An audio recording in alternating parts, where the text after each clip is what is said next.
Hello again. I must start with a confession, which is that I have never worn a face mask. Not in shops, nor on public transport, or when I've been out and about. This may sound odd because being old, I am theoretically in a vulnerable category according to all that we are told. Perhaps I ought to explain why I don't think that face masks are a brilliant idea. There may be different opinions about whether COVID 19 is a real hazard to health, but there is no real debate about the risks posed by face masks. The problem is that using a clinical face mask once for an hour or two during surgery might be safe enough for the individual, provided it is then thrown away.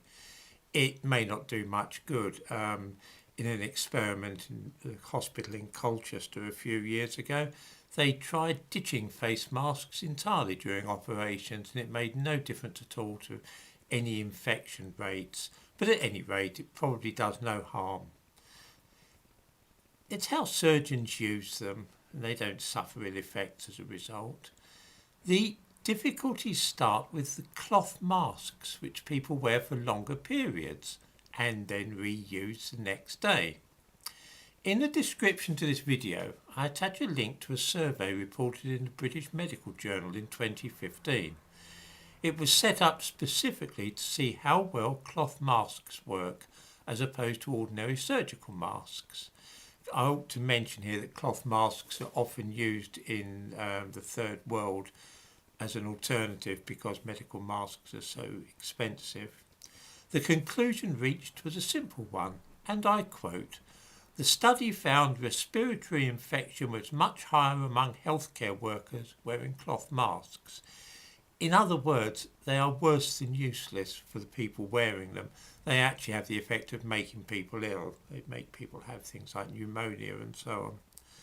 The things get warm and moist and act as a breeding ground for germs. They are in fact an active menace to the health of those wearing them. Whoops. That's not all. I give a link to a letter from two epidemiologists from University College London's Institute of Epidemiology and Healthcare. These are not conspiracy theorists from the internet. They wrote to the British Medical Journal last April, soon after the supposed epidemic began. They explained why those health workers wearing cloth masks, the ones in the previous study, ended up with respiratory infections. The really weird thing is that at the start of the COVID 19 business, even the World Health Organization said that masks were useless for ordinary people in day-to-day life and a bad idea. Somehow, this has been forgotten, and not everybody is wearing the things, but they should be.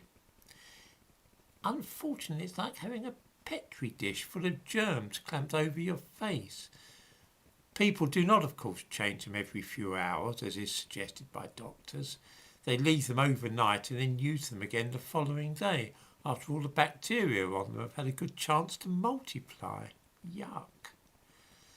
Knowing this, why did the government start insisting that people are obliged by law to wear them on trains and buses and so on?